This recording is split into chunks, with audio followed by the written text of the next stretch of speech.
পোষ্য জমা রেখে বিপাকে সোদপুরের এক পেট শপের কর্ণধার। জানা গিয়েছে, সোদপুরেরই বাসিন্দা স্বামী স্ত্রী কৃষ্ণদীপ চ্যাটার্জি ও পল্লবী চ্যাটার্জি 2 মাসের জন্য দেশি বিদেশি মিলিয়ে 25টি কুকুর ও 6টি বিড়াল পানিহাটি পুরসভার 14 নম্বর ওয়ার্ডের বরণতলা এলাকার অভিষেকদের কাছে 2 মাসের দেখভালের জন্য রেখেছিলেন। এর জন্য ব্যবসায়িক চুক্তিও হয়েছিল।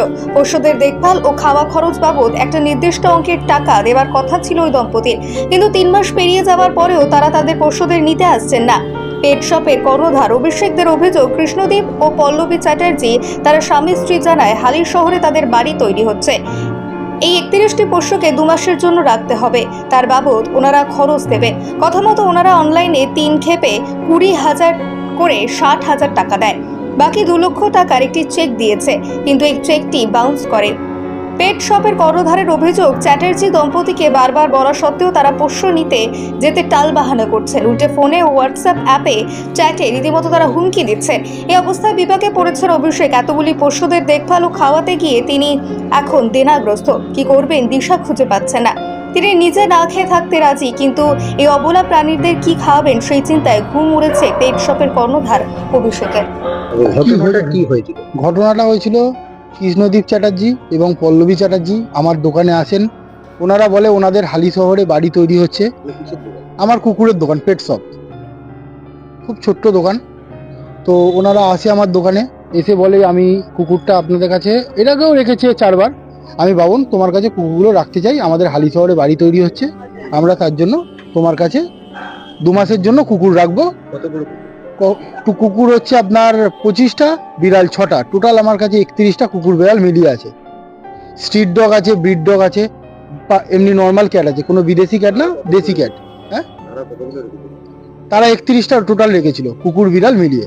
কুকুরের ব্যবসায়ী ওরা কুকুরের ব্যবসায়ী কিনা আমরা জানি না।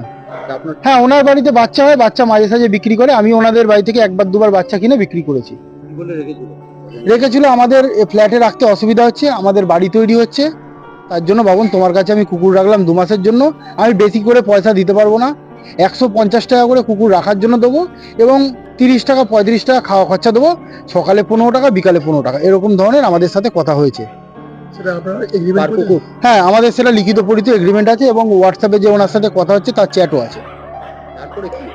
তারপরে না, উনি কোনো রাখার দিন কুকুর আমার স্টাফের অনলাইনে, আমার স্টাফের ইয়েতে ফোনে 20,000, আর একদিন 20,000, মানে একদিনের মধ্যে 3 বার 20 করে 60,000 টাকা পাঠিয়েছিল। তারপর কোনো তারা পয়সাও দিচ্ছে না। 60,000 টাকার মধ্যে এক এক দিন ওদের খাওয়া খরচা আছে, কুকুরে এক একটা বস্তা আছে 3,000 টাকা করে বস্তার দাম, বস্তাটা 2 থেকে আড়াই দিন চলে, এবং চাল আছে, মাংস আছে, প্রচুর খরচা। একটা কুকুরের পেছনে অনেক টাকা খরচা। দেখলেন তো আপনারা সবই, কত বড় বড় কুকুর আর কিভাবে যত্নে রেখেছি। ওনারা যতবারই ফোন করছি, আমি আসছি, আমি অমুক জায়গায় আছি, আমি তমুক জায়গায় আছি, দেখুন অন দা ওয়ে আছি, 40 মিনিট বসো, 50 মিনিট বসো, এরম করে 12টা আমায় ডেট দিয়েছে। 12 দিনের মধ্যে একদিনও আমার কাছে আসেনি। যখনই ফোন করছি তখনই বলছে আমার কুকুর যত্নে নেই, অযত্নে আছে, এটা আছে সেটা আছে। আরে আপনারা তো দেখলেন, আপনাদের কি কুকুর মনে হলো দেখে অযত্নে আছে? কুকুরগুলো তো এসে আপনারা দেখুন, যদি আপনার মনে হয় আপনার কুকুর অযত্নে আছে, আমার কাছে এসে দেখুন, দেখে সামনে দাঁড়িয়ে বলুন অযত্নে আছে, আমি 1 পয়সার মতো আপনার কুকুর আমি দিয়ে দেবো। আমি কুকুরগুলো এখন খাওয়াতে পারছি না, কুকুরগুলো আমার জন্য 2 বেলা অপেক্ষা করে কখন এসে আমি খাওয়া দেবো। আজকে 91 ডেজ চলছে, না কোনো পয়সা পাঠাচ্ছে, না কিছু পাচ্ছে, আমি কুকুরগুলো খাওয়াতে পারছি না, আমি নিজে খেতে পারছি না। Bureau report, news today live.